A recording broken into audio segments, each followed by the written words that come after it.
ನಮಸ್ಕಾರ. Signal systems ಮತ್ತು signal processing ಮಾಲಿಕೆಯ Kannada ಅವತರಣಿಕೆಯ ಉಪನ್ಯಾಸಗಳಿಗೆ ತಮಗೆಲ್ಲ ಸ್ವಾಗತ. ಹಿಂದಿನ ತರಗತಿಯಲ್ಲಿ ನಾವು ಸಿಗ್ನಲ್ಸ್ ಮತ್ತು ಸಿಸ್ಟಮ್ದ ಡೆಫಿನೇಷನ್ಗಳನ್ನು ನೋಡಿದ್ವಿ. ಇಂದಿನ ತರಗತಿಯಲ್ಲಿ ನಾವು ಕ್ಲಾಸಿಫಿಕೇಶನ್ ಆಫ್ ಸಿಗ್ನಲ್ಸ್ನ ನೋಡೋಣ. ಅಂದರೆ ಸಿಗ್ನಲ್ಗಳನ್ನು ಯಾವ ರೀತಿ ವರ್ಗೀಕರಣ ಗುಂಪು ಮಾಡಬಹುದು ಅಂತ. ಯಾಕೆ ಅಂತಂದರೆ ಒಂದು ಗುಂಪಿನಲ್ಲಿರುವ ಸಿಗ್ನಲ್ಗಳು ಒಂದೇ ರೀತಿಯ ಗುಣವಿಶೇಷಣಗಳನ್ನು ಪ್ರಾಪರ್ಟೀಸ್ಗಳನ್ನು ಹೊಂದಿರುತ್ತವೆ. ಹೀಗಾಗಿ ಒಂದು ಸಿಗ್ನಲ್ಲು ಈ ಗುಂಪಿನಲ್ಲಿದೆ ಅಂತಂದರೆ ಅದರದ್ದು ಪ್ರಾಪರ್ಟೀಸು ಹೀಗೆ ಇರುತ್ತವೆ ಅಂತ ನಾವು ಭಾವಿಸಿ ಅನಲೈಸ್ ಮಾಡ್ಬೋದು. ಹೀಗಾಗಿ ಅವನ್ನ ಕ್ಲಾಸಿಫೈ ಮಾಡೋಣ. ಇಂದಿನ ತರಗತಿಯಲ್ಲಿ ಕ್ಲಾಸಿಫಿಕೇಶನ್ ಆಫ್ ಸಿಗ್ನಲ್, ಇದನ್ನು classification is based on the way the signal is represented on the independent variable X Axis. ಅಂದರೆ ನಾವು ಒಂದು ಸಿಗ್ನಲ್ಗಳನ್ನ ಪ್ಲಾಟ್ ಮಾಡಿದ್ರೆ, ಎಕ್ಸ್ ವೈ ಆಕ್ಸಿಸಲ್ಲಿ ಪ್ಲಾಟ್ ಮಾಡಿದ್ರೆ, ಈ ಎಕ್ಸ್ ಆಕ್ಸಿಸಲ್ಲಿ ಯಾವ ರೀತಿ ಸಿಗ್ನಲ್ ವ್ಯತ್ಯಾಸ ಹೊಂದುತ್ತಾ ಇದೆ, ವೇರಿ ಆಗ್ತಾ ಇದೆ, ಅದರ ಮೇಲೆ ಸಿಗ್ನಲ್ಗಳನ್ನು ವರ್ಗೀಕರಣ ಕ್ಲಾಸಿಫೈ ಮಾಡ್ತೀವಿ. ಇಂದಿನ ನಮ್ಮ ತರಗತಿಯಲ್ಲಿ 4 ಥರ ಕ್ಲಾಸಿಫಿಕೇಶನನ್ನು ನೋಡೋಣ. ಕಂಟಿನ್ಯೂಸ್ ಮತ್ತು ಡಿಸ್ಕ್ರೀಟ್ ಟೈಮ್ ಸಿಗ್ನಲ್, ಈವನ್ ಮತ್ತು add ಸಮಾಬೇಸ, periodic non periodic signals ಹಾಗೂ ಡಿಟರ್ಮಿನಿಸ್ಟಿಕ್ ಆ್ಯಂಡ್ ರ್ಯಾಂಡಮ್ ಸಿಗ್ನಲ್ಸ್. ಇದಲ್ಲದೆ ಬೇರೆ ಥರದ ವರ್ಗೀಕರಣವೂ ಸಾಧ್ಯವಿದೆ. ನಮ್ಮ ತರಗತಿಯಲ್ಲಿ ಇವು 4ಗಳನ್ನು ಮಾತ್ರ ನೋಡೋಣ. ಮೊದಲಿಗೆ ಕಂಟಿನ್ಯೂಸ್ ಮತ್ತು ಡಿಸ್ಕ್ರೀಟ್ ಟೈಮ್ ಸಿಗ್ನಲ್ ನೋಡೋಣ. ಇದನ್ನು ನೋಡಲಿಕ್ಕೆ ನಾವು ನಮ್ಮ ಶಾಲಾ ದಿನಗಳಿಗೆ ಹಿಂದಕ್ಕೆ ಹೋಗೋಣ. ಶಾಲಾ ದಿನಗಳಲ್ಲಿ ನಾವು ಯಾವುದಾದ್ರೂ ಒಂದು ಗ್ರಾಫ್ ಪ್ಲಾಟ್ ಮಾಡಬೇಕಾದ್ರೆ ಹೇಗೆ ಮಾಡ್ತಾ ಇದ್ವಿ? ಇದು ನನ್ನ ಗ್ರಾಫ್ ಶೀಟ್, ಸರಿಯಾ? ನನಗೆ ಇಲ್ಲಿ ಎಕ್ಸ್ ಆಕ್ಸಸ್ಸು ಹಾಗೂ ವೈ ಆಕ್ಸಸ್ ಇದೆ. ನಾವೇನು ಮಾಡ್ತಾ ಇದ್ವಿ, ಯಾವುದೋ ಒಂದು ವೇರಿಯೇಬಲ್ಗೆ ಒಂದು ಈಕ್ವೇಷನ್ ತಿಳ್ಕೊಳ್ಳೋಣ. ಒಂದು ಈಕ್ವೇಷನ್ ಇದೆ ಅಂತ ಅನ್ನೋಣ. y is equal to mx ಅಂತ ಈ ಈಕ್ವೇಷನ್ ಇದೆ. ಇದರದ್ದು ಪ್ಲಾಟ್ ಮಾಡಬೇಕು. ಉದಾಹರಣೆಗೆ m1 ಅಂತಾನೆ ಇಟ್ಕೊಳ್ಳೋಣ. ಅಂದರೆ y is equal to x ಅಂತ ಆಯಿತು. ನಾವು ಏನು ಮಾಡಿದ್ವಿ, ಇಲ್ಲಿ x ವ್ಯಾಲ್ಯೂ ಬರೆದು ಈ ಕಡೆ y ವ್ಯಾಲ್ಯೂ ಬರೆದು, 0 ಇದ್ದರೆ ಇದು 0 ಇತ್ತು, 2 ಅಂದರೆ 2, 4 ಇದ್ದರೆ 4, 6 ಇದ್ದರೆ 6, ಈ ಥರದ ಪಾಯಿಂಟ್ಗಳನ್ನ ನೋಟ್ ಮಾಡ್ಕೊಂಡು ಮುಂಚೆ. ಆಮೇಲೆ ಗ್ರಾಫ್ ಮಾಡಬೇಕಾದ್ರೆ ಇಲ್ಲಿ ಗ್ರಾಫಲ್ಲಿ ನಾವು ಈ ಥರ ಮಾಡೋಣ. ಇದು 0.5, 1, 1.5, 2, 2.5, 3, 3.5, 4, 4.5, 5, 5.5, 6, 6. ಅದೇ ರೀತಿ ಇಲ್ಲಿ ಅರ್ಧ, 1, 1.5, 2, 2.5, 3, 4, 5 ಹಾಗೂ 6. ಇಲ್ಲಿ ಒಂದು ಎಕ್ಸ್ ಥರ ಹಾಕ್ಕೊಂಡು ಪಾಯಿಂಟ್ನ ಮಾರ್ಕ್ ಮಾಡಿದ್ವಿ. 0 ಇದ್ದಾಗ 0, 1 ಇದ್ದಾಗ 1 ಇದ್ದಾಗ 1, 2 ಇದ್ದಾಗ 2, 3 ಇದ್ದಾಗ 3, ಸಾರಿ 2ಕ್ಕೆ ನಮಗೆ ಇರಲಿಲ್ಲ ಅಲ್ವಾ, ಸಾರಿ 1 ಇದ್ದಾಗ ಇರಲಿಲ್ಲ ನಮ್ಮ ಇದರಲ್ಲಿ. 0, 2, 4 ಸರಿಯಾ, 2, 3, 4.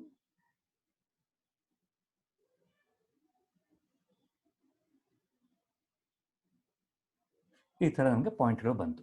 ಇದನ್ನು ನಾವೇನು ಮಾಡಿದ್ವಿ, ಒಂದು ಸ್ಕೇಲ್ ತಗೊಂಡು ಸರಳ ರೇಖೆಯಲ್ಲಿ ಇವನ್ನ ಜೋಡಿಸಿದ್ವಿ. ಈ ಥರ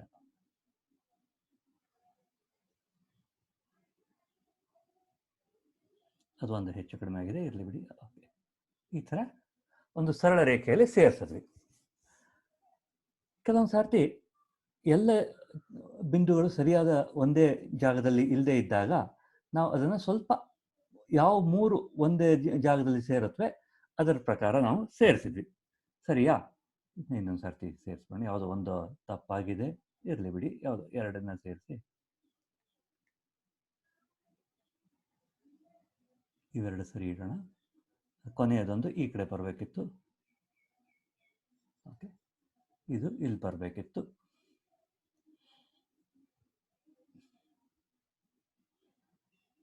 ಈಗ ಓಕೆ, ಈ ಥರ ನಾವು ಪ್ಲಾಟ್ ಮಾಡಿದ್ವಿ. ಈಗ ನೀವು ನೋಡಿದ್ರೆ ನಮ್ಮ ನೀಲಿ ಗೆರೆ ಎಲ್ಲ ವ್ಯಾಲ್ಯೂ ಆಫ್ ಎಕ್ಸ್ಗೆ ಒಂದು ವ್ಯಾಲ್ಯೂ ನೀಲಿ ವ್ಯಾಲ್ಯೂಲಿ ಇದೆ. ನಮಗೆ 0.5 ಅಥವಾ 1.5 ಇರಲಿಲ್ಲ ಇಲ್ಲಿ ನಾವು ಈ ಟೇಬಲ್ ಬರೆದಾಗ, ಬಟ್ ಇಲ್ಲಿ 0.5 1.5ಗೂ ನಮಗೆ ವ್ಯಾಲ್ಯೂಗಳಿದೆ. ಸೊ ಇದು ಎಲ್ಲ ವ್ಯಾಲ್ಯೂ ಆಫ್ ಎಕ್ಸ್ಗೆ ಡಿಫೈನ್ ಮಾಡಿದ್ದನ್ನು ಇದನ್ನು ನಾವು ಕಂಟಿನ್ಯೂಸ್ ಟೈಮ್ ಸಿಗ್ನಲ್ ಅಂತ ಅಂತೀವಿ. ಅಂದರೆ ಎಲ್ಲ ವ್ಯಾಲ್ಯೂಗಳಲ್ಲೂ ಇದೆ. ಅದೇ ಈ ಹಸಿರು ಚುಕ್ಕಿಯು ಕ್ರಾಸ್ ಹಾಕಿದ್ದು ಕೇವಲ 0 2 4 6 ಅನ್ನುವ ಸ್ಯಾಂಪಲ್ಗಳಿಗೆ ಮಾತ್ರ ಇರೋದ್ರಿಂದ ಇದನ್ನು ನಾವು ಡಿಸ್ಕ್ರೀಟ್ ಟೈಮ್ ಸಿಗ್ನಲ್ ಅಂತ ಹೇಳ್ತೀವಿ. ಅಂದರೆ ಕಂಟಿನ್ಯೂಸ್ ಟೈಮ್ ಸಿಗ್ನಲ್ನಿಂದ ಕೆಲವೊಂದು ಸ್ಯಾಂಪಲ್ ಮಾಡಿದರೆ ನಮಗೆ ಡಿಸ್ಕ್ರೀಟ್ ಟೈಮ್ ಸಿಗ್ನಲ್ ಬರ್ತದೆ. ಡಿಸ್ಕ್ರೀಟ್ ಟೈಮ್ ಸಿಗ್ನಲ್ ಕೆಲವೊಂದು ವ್ಯಾಲ್ಯೂ ಮಾತ್ರ ಡಿಫೈನ್ ಆಗಿದೆ, ಉಳಿದ ವ್ಯಾಲ್ಯೂಗಳಿಗೆ ಡಿಫೈನ್ ಆಗಿಲ್ಲ ಅಂತ. ಇದನ್ನು ನಾವು ಶಾಸ್ತ್ರೀಯವಾಗಿ ಅಂದರೆ ಕ್ಲಾಸಿಕಲ್ ಡೆಫಿನೇಷನ್ ನೋಡೋಣ. ಎ ಸಿಗ್ನಲ್ ಇಸ್ ಕಂಟಿನ್ಯೂಸ್, ಒಂದು ಸಿಗ್ನಲ್ ಕಂಟಿನ್ಯೂಸ್ ಆಗಿರುತ್ತೆ if it is defined for all the values of independent variable. Independent ವೇರಿಯೇಬಲ್ನ ಎಕ್ಸ್ ಅಂತ ಅಂದ್ಕೊಂಡಿದ್ದೀವಿ.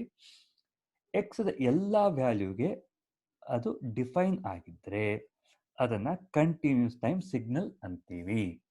ಇಂಡಿಪೆಂಡೆಂಟ್ ವೇರಿಯೇಬಲ್ ಸಾಮಾನ್ಯವಾಗಿ ಟಿಪಿಕಲಿ ಟಿ ಆಗಿರ್ತದೆ, ಇರಲೇಬೇಕು ಅಂತೂ ಇಲ್ಲ, ಬೇರೆನೂ ಇರಬಹುದು. ಬಹುಶಃ ಮುಂದಿನ ತರಗತಿಗಳಲ್ಲಿ ಅದನ್ನು ನೋಡ್ಕೊಳ್ಳೋಣ. ಅದನ್ನು ಈ ರೀತಿ ಡಿಫೈನ್ ಮಾಡ್ತೀವಿ. Okay, x of t is equal to x of t ಅಂತ ಡಿಫೈನ್ ಮಾಡ್ತೀವಿ.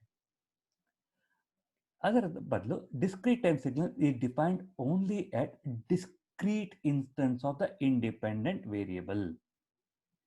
ಕೆಲವೇ ವ್ಯಾಲ್ಯೂಗಳಿಗೆ ಮಾತ್ರ ಡಿಫೈನ್ ಆಗಿರುತ್ತೆ, ಇನ್ ಬಿಟ್ವೀನ್ ಡಿಫೈನ್ ಆಗಿರೋದಿಲ್ಲ. Independent variable typically is x, ಹಾಗೂ ಅದನ್ನು ಎಕ್ಸ್ ಆಫ್ ಎನ್ ಅಂತ ಡಿಫೈನ್ ಮಾಡ್ತೀವಿ.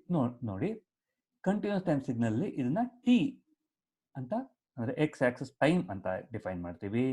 ಡಿಸ್ಕ್ರೀಟ್ ಇದರಲ್ಲಿ ಎಕ್ಸ್ ಆಕ್ಸಿಸ್ನ ಎನ್ ಇಸ್ ಅ ಸೀಕ್ವೆನ್ಸ್ ಅಂತ ಡಿಫೈನ್ ಮಾಡ್ತೀವಿ, ಸೀಕ್ವೆನ್ಸ್ ವ್ಯಾಲ್ಯೂ.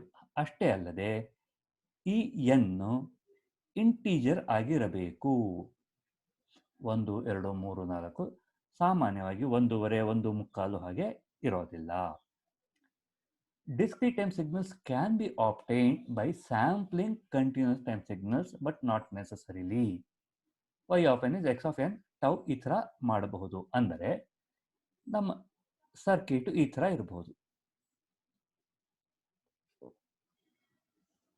ಇಲ್ಲಿ ನಾನು ಒಂದು ಸೈನುಸಾಯ್ಡಲ್ ಸಿಗ್ನಲ್ ಕೊಟ್ಟರೆ, ಯಾವಾಗ ಸ್ವಿಚ್ ಕ್ಲೋಸ್ ಆಗುತ್ತೆ ಆಗ ಮಾತ್ರ ನನಗೆ ಔಟ್ಪುಟ್ ಬರುತ್ತೆ. ಸ್ವಿಚ್ ಓಪನ್ ಆದಾಗ ಔಟ್ಪುಟ್ 0 ಇರಬಹುದು ಅಲ್ವಾ.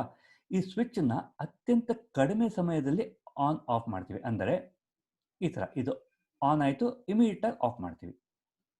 ಆನ್ ಆಯಿತು, ಆಫ್ ಆಯಿತು, ಆನ್ ಆಫ್, ಈ ಥರ. ಹೀಗಿದ್ದಾಗ ನನಗೆ ಔಟ್ಪುಟ್ಟು ಈ ಥರ ಬರುತ್ತೆ.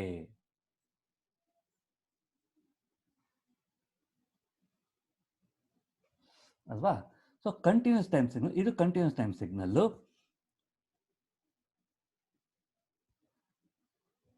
ಇದು ಕಂಟಿನ್ಯೂಸ್ ಟೈಮ್ ಸಿಗ್ನಲ್, ಇದು discrete time signal. Discrete time ಸಿಗ್ನಲ್ನ ಕಂಟಿನ್ಯೂಸ್ ಟೈಮ್ ಸಿಗ್ನಲ್ನಿಂದ ಸ್ಯಾಂಪಲ್ ಮಾಡಿ ತೊಗೊಂಡಿದ್ದೀವಿ. ಈ ಥರ ಬರಬಹುದು, ಆದರೆ ಯಾವಾಗಲೂ ಇದೇ ಥರ ಬರಬೇಕಾಗಿಲ್ಲ. ಸಿಗ್ನಲ್ಗಳೇ ಡಿಸ್ಕ್ರೀಟ್ ಆಗಿರಬಹುದು.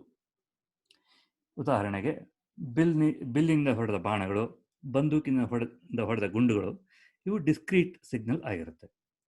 ಇನ್ನೊಂದು ಉದಾಹರಣೆ ಬೇಕು ಅಂತಂದರೆ, ಎಸ್ಕಲೇಟರ್ ಮೇಲೆ ನಿಂತು ಮೇಲ್ಗಡೆ ಹೋಗ್ತಾ ಇದ್ರೆ ಅದು ಕಂಟಿನ್ಯೂಸ್ ಟೈಮ್. ನೀವು ಯಾವುದೇ ಒಂದು ಸಮಯ ತಗೊಂಡ್ರೆ ನೀವು ಎತ್ತರದಲ್ಲಿ ಯಾವುದೋ ಒಂದು ಎತ್ತರದಲ್ಲಿ ಇದ್ದೇ ಇರ್ತೀರ. ಅದೇ ಮೆಟ್ಲಿನಿಂದ ಹತ್ತಿದ್ರೆ ಅದು ಡಿಸ್ಕ್ರೀಟ್.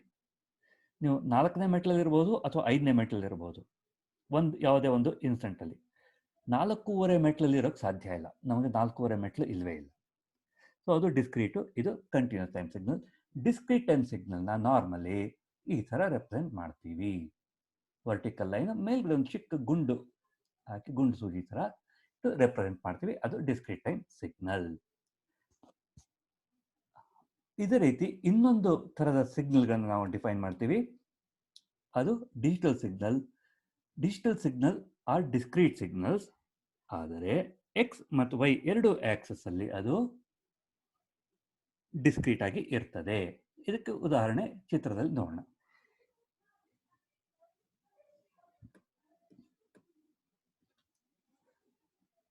ಇದು ಕಂಟಿನ್ಯೂಸ್ ಟೈಮ್ ಸಿಗ್ನಲ್ ಕೆಂಪುದು, ಹಾಗೂ ನೀಲಿ ಇದ್ದು ಡಿಸ್ಕ್ರೀಟ್ ಟೈಮ್ ಸಿಗ್ನಲ್, ಇದರ ಸ್ಯಾಂಪಲ್ ವರ್ಷನ್.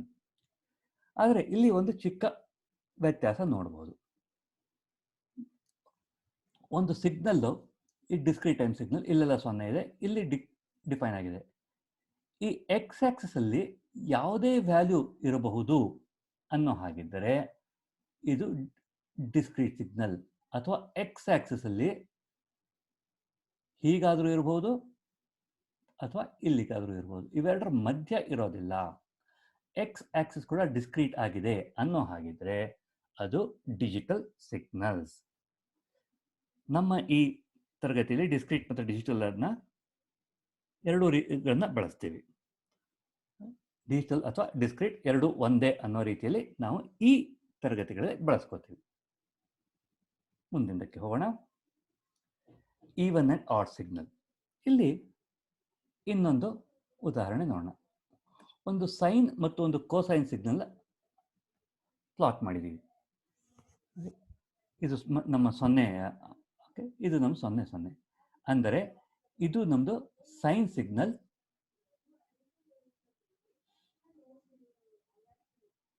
ಹಾಗೂ ನೀಲಿಯದ್ದು ನಮ್ಮದು ಕೊಸೈನ್ ಸಿಗ್ನಲ್.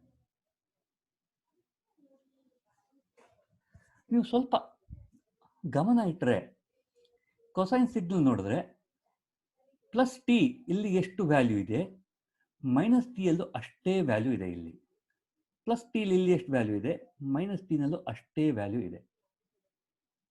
ಇದು 0.5 ಇತ್ತು ಅಂತಂದರೆ ಇದು 0.5 ಇದೆ, t is equal to minus t. ಇಲ್ಲಿ ಮೈನಸ್ 0.5 ಇದ್ರೆ ಇಲ್ಲೂ ಮೈನಸ್ 0.5 ಇದೆ. ಸರಿನಾ? ಅದೇ ರೀತಿ ಉಳಿದ ವ್ಯಾಲ್ಯೂಗಳನ್ನು ನಾವು ನೋಡ್ಬೋದು. ಆದರೆ ಸೈನ್ ಸಿಗ್ನಲ್ ಸ್ವಲ್ಪ ವ್ಯತ್ಯಾಸ ಇದೆ. ಇದು ಸೈನು ಪ್ಲಸ್ ಟಿಲಿ 0.5 ಇತ್ತು ಅಂತಂದರೆ ಮೈನಸ್ ಟಿಯಲ್ಲಿ ಮೈನಸ್ 0.5 ಇದೆ, ಇದು ಪ್ಲಸ್ 0.5, ಪ್ಲಸ್ 0.5. ಇಲ್ಲಿ ಮೈನಸ್ ಅಲ್ಲಿ ಮೈನಸ್ 0.5 ಇದೆ. ಸರಿನಾ?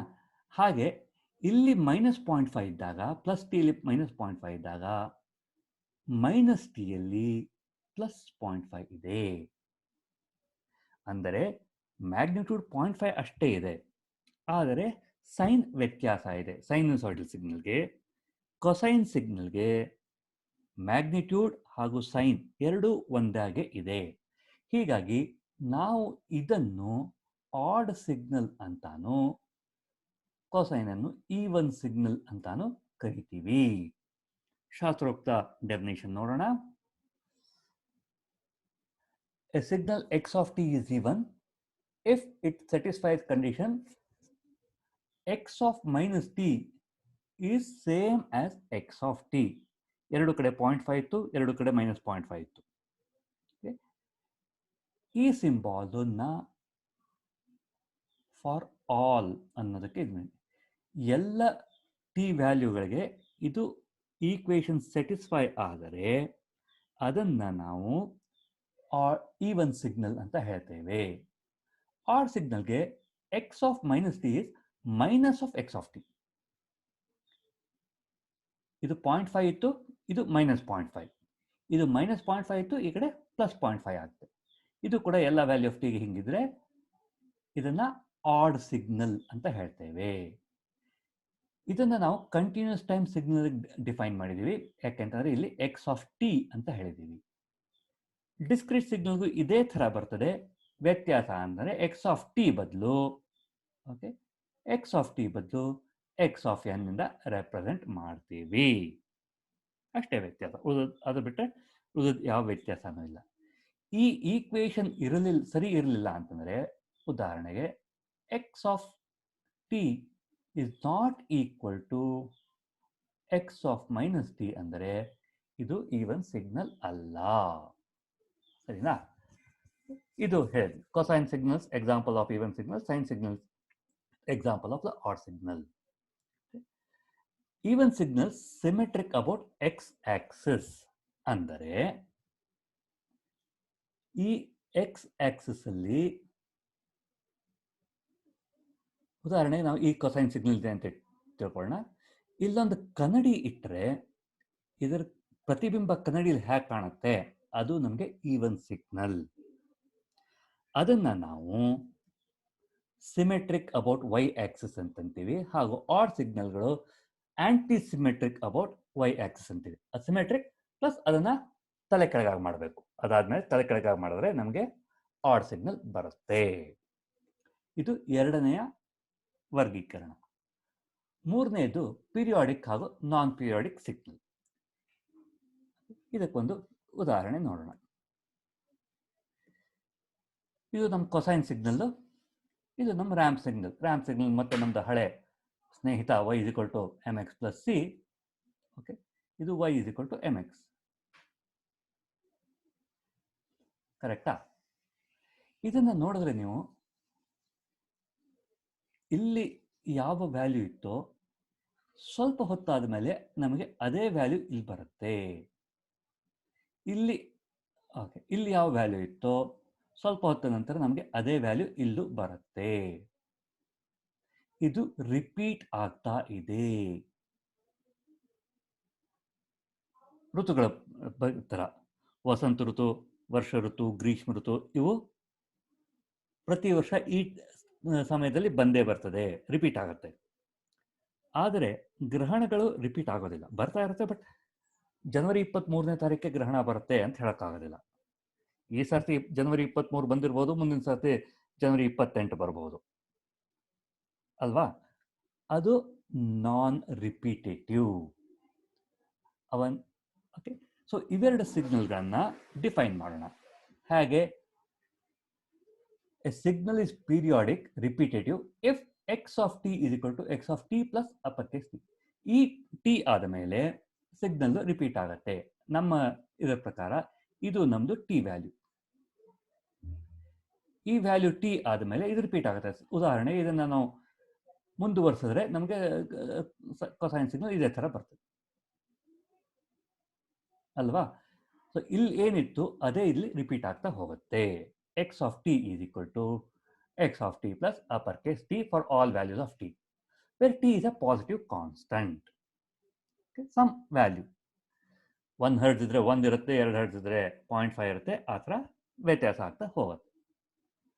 The smallest value of t that satisfy the equation, ಯಾವ ವ್ಯಾಲ್ಯೂ ಟಿಗೆ ಇದು ಸರಿ ಹೋಗುತ್ತೆ ಅದನ್ನು ನಾವು ಫಂಡಮೆಂಟಲ್ ಪೀರಿಯಡ್ ಅಂತಂತೀವಿ. ಹಾಗೂ ಅದರ ರೆಸಿಪ್ರೋಕಲ್ 1/t ನ frequency or f = 1/t so many hertz ಅಂತ ಹೇಳ್ತೇವೆ. ನಮ್ಮ ಹಿಂದಿನ ಚಿತ್ರದಲ್ಲಿ ಇದು 1 Hz ಸಿಗ್ನಲ್ ಆಗಿತ್ತು. ಪ್ರತಿ 1 ಸೆಕೆಂಡ್ಗೆ ಅದು ರಿಪೀಟ್ ಆಗ್ತಾ ಇತ್ತು. ಬೇರೆ ಬೇರೆ ಸಿಗ್ನಲ್ಗಳು ಬೇರೆ ಬೇರೆ ಫ್ರೀಕ್ವೆನ್ಸಿಗಳನ್ನು ಹೊಂದಿರುತ್ತೆ. ರೇಡಿಯನ್ಸ್ ಪ್ರಕಾರ ಒಮೆಗಾ ಇಸ್ 2π/t ಅಂತ ಹಾಕೊಂಡ್ರೆ ಇದು x of t plus omega ಅಂತ ಹಾಕೋಬಹುದು. Omega is 2π/t radiance per second ಅಂತಾನು ಹೇಳ್ಬಹುದು. ಎರಡು ಥರದ್ದು ಹೇಳ್ತೇವೆ. ನಮ್ಮ ಡಿಸ್ಕಷನ್ ಅಲ್ಲಿ ಮೋಸ್ಟ್ಲಿ ರೇಡಿಯನ್ಸ್ ನ ತಗೋತೀವಿ. ಇದು ಡಿಸ್ಕ್ರೀಟ್ ಟೈಮಲ್ಲಿ ಹೇಗಿರುತ್ತೆ? ಡಿಸ್ಕ್ರೀಟ್ ಟೈಮಲ್ಲಿ ಹೆಚ್ಚು ಕಡಿಮೆ ಇದೇ ಥರ ಇರುತ್ತೆ. x of n is n plus uppercase n for all n, but ಇಲ್ಲಿ n ಪಾಸಿಟಿವ್ ಇಂಟೀಜರ್ ಆಗಿರಬೇಕು. ಟಿ ಇಂಟೀಜರ್ ಇಲ್ಲದೆ ಇರಬಹುದು. ಟಿ 1.5 ಇರಬಹುದು, 2.25 ಇರಬಹುದು. ಆದರೆ n 1.5 ಇರೋದಕ್ಕೆ ಸಾಧ್ಯ ಇಲ್ಲ. ಇದು 1 2 3 4 ಇರಬೇಕು. ಅಷ್ಟೇ ವ್ಯತ್ಯಾಸ. ಆದರೂ ಇಲ್ಲ ಅಂತಂದ್ರೆ ಹೆಚ್ಚು ಕಡಿಮೆ ಎರಡು ಹೊಂದ್ಕೊಳ್ಳುತ್ತೆ. 1/n is the fundamental frequency. Continuous time ಮತ್ತೆ ಡಿಸ್ಕ್ರೀಟ್ ಟೈಮ್ ಡಿಫೈನ್ ಮಾಡೋಕ್ಕೆ ಇದು ಲೋವರ್ ಕೇಸ್ ಒಮೆಗಾ, ಇದನ್ನ ಅಪ್ಪರ್ ಕೇಸ್ ಒಮೆಗಾ ಅಂತ ಡಿಫೈನ್ ಮಾಡ್ತೀವಿ. Equation same. 2π/t 2π/n. ಇವೆರಡನ್ನು ಬೇರೆ ಬೇರೆಯಾಗಿ ಅರ್ಥ ಮಾಡ್ಕೊಳ್ಳೋಕ್ಕೆ ಇಲ್ಲಿ ಲೋವರ್ ಕೇಸ್ ಒಮೆಗಾ, ಇಲ್ಲಿ ಅಪ್ಪರ್ ಕೇಸ್ ಒಮೆಗಾ ಬಳಸ್ಕೋತೀವಿ. if the signal does not satisfy equation 1 or equation 2, ಅಂದರೆ x of n, okay, x of t is not equal to x of t plus uppercase t, then ಈ ಥರ ಇದ್ರೆ ಸಿಗ್ನಲ್ನ ನಾನ್ periodic ಅಥವಾ ಅಪಿರಿಯಾಡಿಕ್ signal ಅಂತ ಹೇಳ್ತೇವೆ. ಬಹಳಷ್ಟು ನಮ್ದು ಅಪಿರಿಯಾಡಿಕ್ ನಾನ್ ಪಿರಿಯಾಡಿಕ್ ಸಿಗ್ನಲ್ಗಳೇ ಇರುತ್ತೆ, ಸರಿನಾ? ಚುನಾವಣೆಗಳು 5 ವರ್ಷಕ್ಕೊಂದ್ಸರ್ತಿ ಬರಬೇಕು, ಬಟ್ ಅದು ಯಾವಾಗ ಬೇಕಾದ್ರೂ ಬರ್ತಾ ಇರುತ್ತೆ. ಸೊ ನಾನ್ ಪೀರಿಯಾಡಿಕ್ ಆಗಿ ಇರಬಹುದು. ಹಿಂದೆ ಹೇಳಿದಂತೆ ಋತುಗಳು ಪೀರಿಯಾಡಿಕ್ ಸಿಗ್ನಲ್ಸ್. ಕೊನೆಯದಾಗಿ ಡಿಟರ್ಮಿನಿಸ್ಟಿಕ್ ಮತ್ತು ರ್ಯಾಂಡಮ್ ಸಿಗ್ನಲ್. ಇಲ್ಲೊಂದು ಮತ್ತೆ ಚಿತ್ರ ನೋಡೋಣ.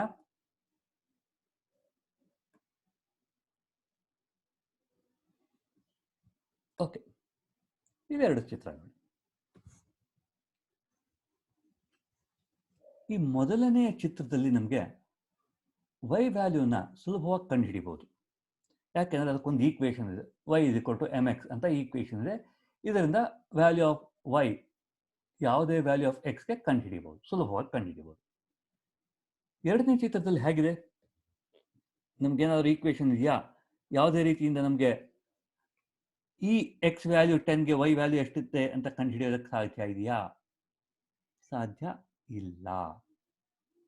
ಈಗ ಇಲ್ಲಿ ಕೊಟ್ಟಿರೋದು ನಾವು ಸ್ಪೀಚ್ ಸಿಗ್ನಲ್. ಇದು ಯಾರೋ ಮಾತಾಡಿದ್ದನ್ನ ಇದು ಮಾಡಿದ್ದೀವಿ. ಏನಾಗುತ್ತೆ, ಇದು ನಮಗೆ ಖಚಿತವಾಗಿ ವೈ ವ್ಯಾಲ್ಯೂ ಎಷ್ಟು ಅಂತ ಗೊತ್ತಿರೋಕ್ಕೆ ಸಾಧ್ಯ ಇಲ್ಲ. ಇಲ್ಲಿ ಖಚಿತವಾಗಿ ನಾವು ಕಂಡುಹಿಡಿಯಬಹುದು. ಇಲ್ಲಿ ಸ್ವಲ್ಪ ಹಿಂದಿನ ವ್ಯಾಲ್ಯೂ ಇದ್ದರೆ ಸ್ವಲ್ಪ ಮಟ್ಟಿಗೆ ಊಹೆ ಮಾಡಬಹುದು, ಎಸ್ಟಿಮೇಟ್ ಮಾಡಬಹುದು. ಉದಾಹರಣೆಗೆ, ಇಂದು ಸಂಜೆ ಮಳೆ ಬರಬಹುದು. ಬಂದೇ ಬರ್ತದೆ ಅಂತ ಖಚಿತವಾಗಿ ಹೇಳಕ್ ಸಾಧ್ಯ ಇಲ್ಲ, ಬರಬಹುದು. Estimate. So weather estimate, weather forecast. ಉದಾಹರಣೆಗೆ, ಒನ್ ಡೇ ಮ್ಯಾಚಲ್ಲಿ 30 ಓವರ್ಗೆ 140 ರನ್ ಮಾಡಿದ್ದಾರೆ, 2 ವಿಕೆಟ್ ಹೋಗಿದೆ. ಬಹುಶಃ 50 ಓವರ್ ಹೊತ್ತಿಗೆ 280 ರನ್ ಮಾಡ್ತಾರೆ. ಅದನ್ನ ಎಸ್ಟಿಮೇಟ್ ಮಾಡಬಹುದು. ಆದರೆ ಖಚಿತವಾಗಿ 280 ಮಾಡ್ತಾರೆ ಅಂತ ಖಚಿತವಾಗಿ ಹೇಳಕ್ ಸಾಧ್ಯ ಇಲ್ಲ. ಇದು ಅಪ್ರಾಕ್ಸಿಮೇಟೆಡ್, ಎಸ್ಟಿಮೇಟೆಡ್. ಸೊ ಇದನ್ನ ನಾವು ರ್ಯಾಂಡಮ್ ಸಿಗ್ನಲ್ ಅಂತ ಹೇಳ್ತೇವೆ. ಇದನ್ನು ನಾವು ಡಿಟರ್ಮಿನಿಸ್ಟಿಕ್ ಸಿಗ್ನಲ್ ಅಂದರೆ ವ್ಯಾಲ್ಯೂ ಡಿಟರ್ಮಿನ್ ಮಾಡಬಹುದು, ಎಕ್ಸಾಕ್ಟ್ ವ್ಯಾಲ್ಯೂನ ನಾವು ಡಿಟರ್ಮಿನ್ ಮಾಡಬಹುದು. ಇಲ್ಲಿ ಸಾಧ್ಯ ಇಲ್ಲ. ರ್ಯಾಂಡಮ್ ಸಿಗ್ನಲ್ ಇವು ರ್ಯಾಂಡಮ್ ಆಗಿ ಇರುತ್ತವೆ. ಶಾಸ್ತ್ರೀಯವಾಗಿ a deterministic signal can be estimated with certainty. ಖಚಿತವಾಗಿ ಅದರ ವ್ಯಾಲ್ಯೂ ನಾವು ಕಂಡುಹಿಡಿಯಬಹುದು. and there is no ambiguity about the value of the signal at given instant. ಹಾಗೂ ನಾವು ಅಂದಾಜು ಮಾಡಿದ ವ್ಯಾಲ್ಯೂ ಬಗ್ಗೆ ಯಾವುದೇ ಅನಿಶ್ಚಿತತೆ ಇಲ್ಲ. ಅದು ಇಷ್ಟು ಅಂದ್ರೆ ಇಷ್ಟು ಇದ್ದೇ ಇರುತ್ತೆ. ಸೈನ್ ಒಮೆಗಾ ಟಿ ಅಂತಂದ್ರೆ ಟಿಗೆ ಯಾವುದೋ ಒಂದು ವ್ಯಾಲ್ಯೂ ಟಿಗೆ ಸೈನ್ ವ್ಯಾಲ್ಯೂ ಎಷ್ಟಿರುತ್ತೆ ಅಂತ ನಾವು ಖಚಿತವಾಗಿ ಹೇಳಬಹುದು, ಇಷ್ಟೇ ಇರುತ್ತೆ. ನೀವು ಹೋಗಿ ಮೆಷರ್ ಮಾಡಿದ್ರೆ ಅಷ್ಟು ಇದ್ದೇ ಇರುತ್ತೆ, ವ್ಯತ್ಯಾಸವೇ ಇಲ್ಲ. Periodic signals are always deterministic. ಯಾಕೆಂದ್ರೆ ರಿಪೀಟ್ ಆಗ್ತಾ ಇರುತ್ತೆ. ಫಾರ್ ಎಕ್ಸಾಂಪಲ್, ಈ ಥರ ಒಂದು ಸಿಗ್ನಲ್ ಇದ್ರೂ ನಾವು ಅದನ್ನ ಈ ವ್ಯಾಲ್ಯೂ ಇಲ್ಲಿದೆ, ಈ ವ್ಯಾಲ್ಯೂ ಇಲ್ಲಿದೆ, ಐ ಕ್ಯಾನ್ ಡಿಟರ್ಮಿನ್ ಯಾವ ವ್ಯಾಲ್ಯೂ ಅಂತ ಅದನ್ನ ಡಿಟರ್ಮಿನ್ ಮಾಡಬಹುದು. ರ್ಯಾಂಡಮ್ ಸಿಗ್ನಲ್ಸ್ ಆರ್ ಪ್ರೊಬ್ಯಾಬಿಲಿಸ್ಟಿಕ್, ಊಹೆ ಮಾಡುವಂತಹ, probabilistic in nature, and the value of the signal cannot be estimated with certainty. ಯಾವುದೇ ಮಾಡಿದ್ರು ಅದು ಅಪ್ರಾಕ್ಸಿಮೇಟ್ ಅಂತಾನೆ ಇರುತ್ತೆ, ಖಚಿತವಾಗಿ ಸಾಧ್ಯ ಇಲ್ಲ. Non periodic signals may or may not be random signals. ನಮ್ಮ y = mx ನಾವು ನೋಡಿದ್ವಿ ಅಲ್ವಾ, ಇದು ಪೀರಿಯಾಡಿಕ್ ಸಿಗ್ನಲ್ ಅಲ್ಲ, ಆದರೆ ಇದು ಡಿಟರ್ಮಿನಿಸ್ಟಿಕ್ ಸಿಗ್ನಲ್. ಯಾಕೆಂತಂದ್ರೆ ಇದರ ವ್ಯಾಲ್ಯೂನ ನಾವು ಖಚಿತವಾಗಿ ಎಸ್ಟಿಮೇಟ್ ಮಾಡಬಹುದು. ಆದರೆ ರ್ಯಾಂಡಮ್ ಸಿಗ್ನಲ್ಸ್ಗಳು ಯಾವಾಗಲೂ ನಾನ್ ಪಿರಿಯಾಡಿಕ್ ಆಗೇ ಇರುತ್ತವೆ. ಉದಾಹರಣೆಗೆ ಇದು ನಾನ್ ಪಿರಿಯಾಡಿಕ್ ಸಿಗ್ನಲ್, ಸೊ ಹೀಗಾಗಿ ಇದು ರ್ಯಾಂಡಮ್ ಸಿಗ್ನಲ್. ಇದು ನಾನ್ ಪಿರಿಯಾಡಿಕ್ ಸಿಗ್ನಲ್ ಆದರೂ ಡಿಟರ್ಮಿನಿಸ್ಟಿಕ್ ಸಿಗ್ನಲ್ ಆಗಿ ಇದೆ. ಸೊ ಇವು 4 ಸಿಗ್ನಲ್ ಕ್ಲಾಸಿಫಿಕೇಶನ್ ಇಂದಿನ ತರಗತಿಯಲ್ಲಿ ನಾವು ನೋಡಿದ್ವಿ. ಕಂಟಿನ್ಯೂಸ್ ಮತ್ತು ಡಿಸ್ಕ್ರೀಟ್ ಸಿಗ್ನಲ್ಸ್. ಕಂಟಿನ್ಯೂಸ್ ಎಲ್ಲ ವ್ಯಾಲ್ಯೂ ಆಫ್ ಎಕ್ಸ್ಗೆ ಡಿಫೈನ್ ಆಗಿರುತ್ತೆ. ಡಿಸ್ಕ್ರೀಟ್ ಎಲ್ಲ ವ್ಯಾಲ್ಯೂ ಆಫ್ ಎಕ್ಸ್ಗೆ ಡಿಫೈನ್ ಆಗಿರೋಲ್ಲ. In between the sample the value is not defined. ಅದು 0 ಅಂತ ಇರೋದಿಲ್ಲ. ಅಂದರೆ ಒಂದು ಡಿಸ್ಕ್ರೀಟ್ ಸಿಗ್ನಲ್ ತಗೊಂಡೆ, ಇಲ್ಲೊಂದು ಸ್ಯಾಂಪಲ್ ಬಂತು ಇಷ್ಟಿದೆ, ಇಲ್ಲೊಂದು ಸ್ಯಾಂಪಲ್ ಬಂತು ಇಷ್ಟಿದೆ. ಇವೆರಡರ ಮಧ್ಯದ ಸ್ಯಾಂಪಲ್ ವ್ಯಾಲ್ಯೂ ಏನು? 0ನಾ? ಇರಬಹುದು, ಆದರೆ ನಾವು ಅದು ಡಿಫೈನ್ ಆಗಿಲ್ಲ ಅಂತ ಅಷ್ಟೇ ಹೇಳಿ ಬಿಡ್ತೇವೆ. ಅನಲೈಸಿಸ್ಗೆ 0 ಅಂತ ತಗೋಬಹುದು, ಬಟ್ 0 ಇರೋದಿಲ್ಲ. ಈವನ್ ಮತ್ತು odd signal. Sine signals are odd signals, cosine signals are even signal. ಹಾಗೂ ಪಿರಿಯಾಡಿಕ್, ನಾನ್ ಪಿರಿಯಾಡಿಕ್ ಸಿಗ್ನಲ್ಸ್. ಅದು ರಿಪೀಟ್ ಆದರೆ ಪಿರಿಯಾಡಿಕ್, ರಿಪೀಟ್ ಆಗಿದ್ದು ಎಕ್ಸಾಕ್ಟ್ ವ್ಯಾಲ್ಯೂಗೆ ರಿಪೀಟ್ ಆಗದೆ ಇದ್ದಿದ್ರೆ ಅದು ನಾನ್ ಪಿರಿಯಾಡಿಕ್ ಸಿಗ್ನಲ್ಸ್. ಡಿಟರ್ಮಿನಿಸ್ಟಿಕ್, ಅದರ ವ್ಯಾಲ್ಯೂ ಯಾವುದೇ ಸಮಯದಲ್ಲಿ ಅದರ ವ್ಯಾಲ್ಯೂ ಖಚಿತವಾಗಿ ನಾವು ಕಂಡುಹಿಡಿಯಬಹುದಾದರೆ ಡಿಟರ್ಮಿನಿಸ್ಟಿಕ್ ಸಿಗ್ನಲ್. ಇಲ್ಲವಾದರೆ ಅದು random signal. Value of random ಸಿಗ್ನಲ್ನ ಎಸ್ಟಿಮೇಟ್ ಮಾಡ್ತೇವೆ, ಅದು ಅಪ್ರಾಕ್ಸಿಮೇಟ್, ಖಚಿತತೆ ಇರೋದಿಲ್ಲ. ಅಷ್ಟು ಇದ್ರೂ ಇರಬಹುದು, ಇಲ್ಲದೇನು ಇರಬಹುದು. ಇಂದಿನ ತರಗತಿಗೆ ಇಷ್ಟೇ. ಧನ್ಯವಾದ.